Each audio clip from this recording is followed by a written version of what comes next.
Ano nga ba ang pagkakaiba ng drag weld and push weld? So isang hila at saka isang tulak. So magwe-welding muna ako ng isang ruler ang haba, isang drag at saka isang push weld. Okay? Pagkatapos magbibigay tayo ng opinion.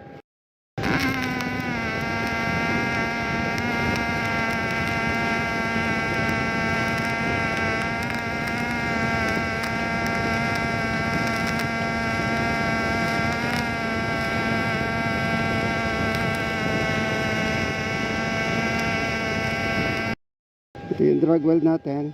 Ito naman yung push.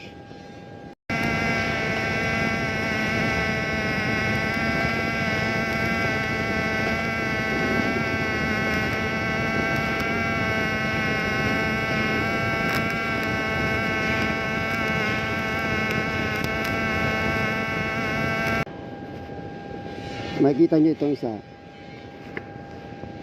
isang drag weld saka isang push weld, no?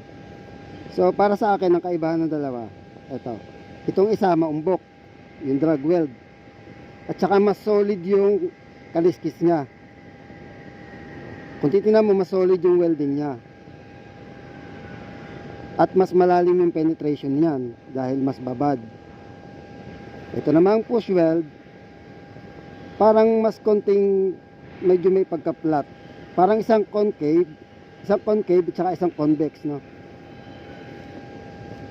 Parang medyo malalim ng konti, may pagkalapad yung welding niya. Ayan.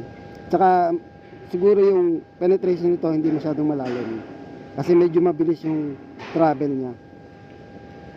Sa lapad naman, nasa iyo pa rin naman kamay yan kung paano matatansyahin yung lapad. Ang gamit ko dito mag welding, argon at saka CO2 mix. Hindi ko lang alam sa FCAW kung parehas lang ng application, kung ganito rin yung lalabas or kung pwede ba yan drag and push weld sa FCAW. Yung mga FCAWer dyan, paki-comment lang po. Ayan, yun yung opinion ko dito sa drag and push weld. Pero ako, para sa akin kasi, mas easy sa akin yung push weld kasi mas nakikita ko yung linya na tinatahak ko. Ito.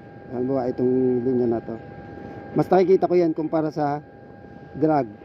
Pag drag kasi talagang doon ka lang nakabase sa tunaw, so medyo less ang visibility mo dito sa guhit.